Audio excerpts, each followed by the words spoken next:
हर आदमी को ये सोचना चाहिए कि नमाज फर्ज होती है इंसान के बालिग होने के बाद। बालिग होने से पहले नमाजें फर्ज नहीं है। अगरचे हुक्म यह है कि बच्चों को भी रफ्ता रफ्ता आदी बनाया जाए, सिखाया जाए। हदीस में है कि जब बच्चा 7 साल की उम्र का हो जाए तो उसको नमाज सिखाओ, नमाज पढ़ाओ, और 10 साल का हो जाए तो फिर उसको तंबीह के तौर पर मार भी सकते हो कि भाई तुमने नमाज क्यों नहीं पढ़ी, लेकिन शरअन उसके जिम्मे फर्ज नहीं। बालिग जब हो जाता है इंसान तो फिर बालिग होने के वक्त से इंसान के ऊपर नमाजें फर्ज होती हैं। बालिग होने के माना यह है कि या तो बुलूग की अलामतें जाहिर हो जाएं, मर्दों के अंदर मसलन एहतलाम होने लगे, या बच्चियों में उनको माहवारी आ जाए, तो उससे वो बालिग तसव्वुर की जाती है। अब ये अंदाजा लगाएं कि मेरे बालिग होने से लेकर अब तक मुझसे कुछ नमाजें कज़ा हुई हैं या नहीं। अगर हुई हैं तो उनका हिसाब रखें, और असल बात तो यह है कि उनको जल्द अज जल्द कज़ा करने की कोशिश करें। मसलन किसी की 100 नमाजें हैं, 200 है, 300 है, 400 है, 1000 है, तो उनको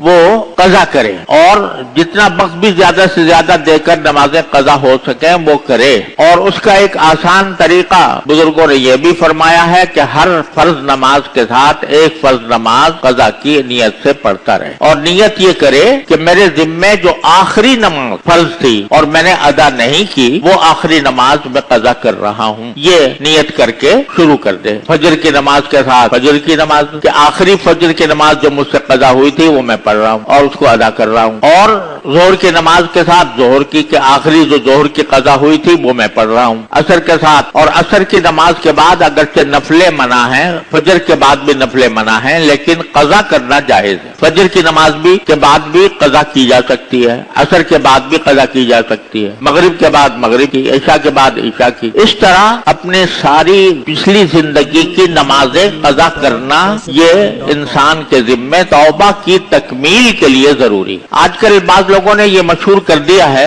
कि अगर किसी शख्स ने तौबा कर ली, नमाजें पिछले जमाने में नहीं पढ़ी थी, तो बस तौबा कर ले तो काफी है, पिछली नमाजों को कज़ा करने की जरूरत नहीं है। ये बात सही नहीं। रसूल करीम सल्लल्लाहु अलैहि वसल्लम का इरशाद है कि मन नाम अन सलातिन औ नसियहा फलयुसल्लिहा इज़ा ज़करहा व इन्ना ज़ालिका वक्तुहा, कि अगर कोई शख्स किसी नमाज से सो गया था, सोने की वजह से नमाज चली गई, या भूल गया था, भूलने की वजह से नमाज चली गई, तो फिर जब भी उसको याद आए तो वो उसको अदा कर ले, क्योंकि वही उसका वक्त है। ये अल्फाज है हदीस पाक सल्लल्लाहु अलैहि वसल्लम, हुजूर अक़दस सल्लल्लाहु अलैहि वसल्लम की हदीस पाक है। तो जब बाज़ लोग ये कहते हैं कि भूल कर जो छोड़ी हो उसकी तो कज़ा है, और जानबूझ कर जो छोड़ी हो उसकी कज़ा नहीं, अजीब फलसफा है। यानी एक आदमी ने भूल गया, भूल कर नमाज छोड़ दी, तो ये तो एक तरह से एक उज़्र हो गया ना, उस उज़्र की वजह से नमाज छोड़ी है तो फिर उसकी कज़ा लाजिम करार दी। अब जो जानबूझकर छोड़ी थी, यानी नमाज की फर्जियत जानने के बावजूद और